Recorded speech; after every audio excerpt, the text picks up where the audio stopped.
ನಮಸ್ಕಾರ ವೀಕ್ಷಕರೇ, ನೀವು ನೋಡ್ತಾ ಇದ್ರೆ ವಿಡಿ35 ನ್ಯೂಸ್. ನಾನು ನಿಮ್ಮ ವಿಶ್ವ ಗಾಯಕ್ವಾಡ್. ವೀಕ್ಷಕರೇ, ಲಕ್ಷ ಲಕ್ಷ ರೂಪಾಯಿಯಲ್ಲಿ ತಯಾರಾದ ಅರಣ್ಯ ಪಾಲಕರ ವಸತಿ ಗೃಹಗಳ ಒಂದು ಸ್ಥಿತಿ ಯಾವ ತರ ಆಗಿದೆ ಎಂಬುದನ್ನು ನಾವು ನೀವು ತಿಳಿಸಲು ಇಷ್ಟಪಡ್ತೇವೆ.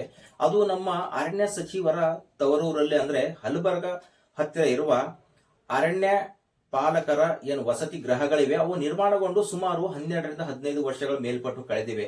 ಆದರೂ ಸಹ ಅರಣ್ಯ ಪಾಲಕರು ಆ ವಸತಿ ಗೃಹಗಳಲ್ಲಿ ಯಾರು ಸಹ ಇರುವುದಿಲ್ಲ. ಅಂದ್ರೆ ಸರ್ಕಾರದ ಹಣ ದುರ್ಬಳಕೆ ಹೇಗೆ ಮಾಡ್ತಿದ್ದಾರೆ ಎಂಬುದು ಒಂದು ದೊಡ್ಡ ಸಮಸ್ಯೆ ಆಗಿಬಿಟ್ಟಿದೆ. ಇದರ ಬಗ್ಗೆ ಬಹುಶಃ ನಮ್ಮ ಅರಣ್ಯ ಸಚಿವರು ಗಮನ ಹರಿಸಿದ್ದಾರೆ ಇಲ್ಲ ಎಂಬುದು ನೋಡಬಹುದು. ಅದು ಏತಕ್ಕೋಸ್ಕರ ಆ ಗೃಹಗಳವರಿಗೆ ಕಟ್ಟಿಡ್ತಾರೆ ಎಂಬುದನ್ನು ನಮಗೆ ಕ್ಲಿಯರ್ ಆಗಿ ತೋರಿಸ್ತೀವಿ, ನೋಡೋಣ ಬನ್ನಿ. ವೀಕ್ಷಕರೇ, ಅರಣ್ಯ ಇಲಾಖೆಯಲ್ಲಿ ಅರಣ್ಯ ವೀಕ್ಷಕರ ಪಾತ್ರವು ಬಹಳ ಮುಖ್ಯವಾಗಿದೆ. ಇವರು ಅರಣ್ಯಗಳ ರಕ್ಷಣೆ ಮತ್ತು ನಿರ್ವಹಣೆಯಲ್ಲಿ ಮುಂಚೂಣಿಯಲ್ಲಿ ಕೆಲಸ ಮಾಡುತ್ತಾರೆ. ಇವರ ಕರ್ತವ್ಯದ ಭಾಗವಾಗಿ ಸಾಮಾನ್ಯವಾಗಿ ಇವರು ಕಾಡಿನ ಒಳಗಡೆ ಅಥವಾ ಕಾಡಿನ ಗಡಿಯ ಸಮೀಪದಲ್ಲಿರುವ ವಸತಿ ನಿಲಯಗಳಲ್ಲಿ ವಾಸ ಮಾಡುತ್ತಾರೆ. ಈ ನಿವಾಸಗಳು ಹೆಚ್ಚಾಗಿ ದಟ್ಟ ಅರಣ್ಯ ಪ್ರದೇಶಗಳಲ್ಲಿ ಜನ ವಸತಿಯಿಂದ ದೂರವಿರುತ್ತವೆ. ಇವುಗಳನ್ನು ನಿರ್ದಿಷ್ಟ ಅರಣ್ಯ ಪ್ರದೇಶದ ಕರ್ತವ್ಯಕ್ಕೆ ಅನುಕೂಲವಾಗುವಂತೆ ನಿರ್ಮಿಸಲಾಗಿರುತ್ತದೆ. ಈ ಕ್ವಾರ್ಟರ್ಸ್ಗಳು ಸಾಮಾನ್ಯವಾಗಿ ಮೂಲಭೂತ ಸೌಲಭ್ಯಗಳನ್ನು ಮಾತ್ರ ಹೊಂದಿರುತ್ತವೆ. ಇವುಗಳಲ್ಲಿ ವಿದ್ಯುತ್, ನೀರು ಮತ್ತು ಇತರ ಸೌಕರ್ಯಗಳು ಸೀಮಿತವಾಗಿರಬಹುದು.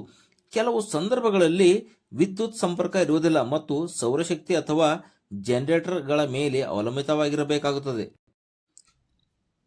ಕಾಡಿನ ಗಸ್ತು ಮತ್ತು ವನ್ಯಜೀವಿಗಳ ಸಂರಕ್ಷಣೆ. ಏಕೆ ಈ ಮಾತನ್ನು ನಾವು ಹೇಳ್ತಿದ್ವಿ ಅಂದ್ರೆ, ಅರಣ್ಯ ವೀಕ್ಷಕರ ಪಾತ್ರ ಯಾವ ತರ ಇರುತ್ತದೆ ಎಂಬುದನ್ನು ನಮಗೆ ತೋರಿಸ್ತೀವಿ. ಅಕ್ರಮ ಮರ ಕಡಿತ ಮತ್ತು ಬೇಟೆಯಾಡುವುದನ್ನು ತಡೆಯುವುದು, ಕಾಡಿನ ಬೆಂಕಿ ನಿಯಂತ್ರಿಸುವುದು ಮತ್ತು ಅದರ ಬಗ್ಗೆ ಮೇಲಾಧಿಕಾರಿಗಳಿಗೆ ಮಾಹಿತಿ ನೀಡುವುದು, ವನ್ಯಜೀವಿಗಳ ಓಡಾಟ ಮತ್ತು ಅವುಗಳ ಸ್ಥಿತಿಗತಿಗಳನ್ನು ಪಾಲಿಸುವುದು, ಗ್ರಾಮಸ್ಥರು ಮತ್ತು ಅರಣ್ಯದ ನಡುವಿನ ಸಂಘರ್ಷಗಳ ನಿರ್ವಹಿಸಲು ಸಹಾಯ ಮಾಡುವುದು.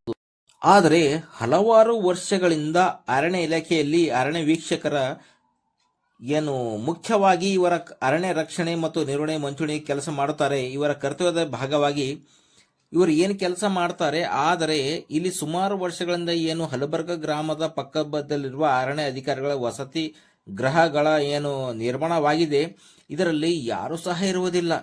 ಏಕೆ ನಮ್ಮ ಸರ್ಕಾರದ ದುಡ್ಡನ್ನು ವೇಸ್ಟ್ ಮಾಡ್ತಿದ್ದಾರೆ ಎಂಬುದು ಒಂದು ದೊಡ್ಡ ಸಮಸ್ಯೆ ಆಗಿಬಿಟ್ಟಿದೆ. ನಾವು ಈ ಮಾತನ್ನು ಏಕೆ ಹೇಳ್ತಿದ್ವಿ ಅಂದ್ರೆ, ಅರಣ್ಯ ವೀಕ್ಷಕರ ಪಾತ್ರ ಮತ್ತು ಕರ್ತವ್ಯಗಳು ತುಂಬಾನೇ ದೊಡ್ಡದು.